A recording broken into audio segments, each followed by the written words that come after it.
ખેડૂતોના પ્રશ્નોને લઈને પાલ આંબલિયા દ્વારા મહત્વની જાહેરાત કરવામાં આવી છે। વીજ લાઇન મુદ્દે વ્રજવાણીથી દ્વારકા સુધી તેઓ પદયાત્રા કરશે તેવી જાહેરાત કરી।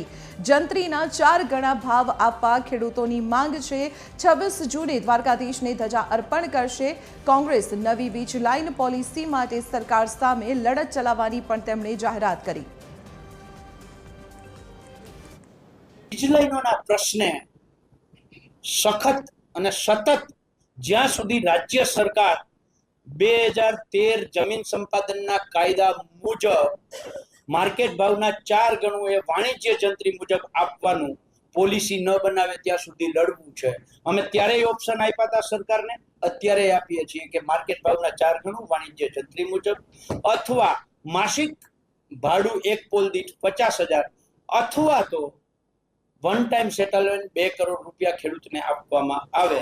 અને આવતી 26 તારીખે વ્રજવાણીથી ચાલુ કરી ભગવાન દ્વારકાધીશના ફરિયાદ કરવા જવી છે।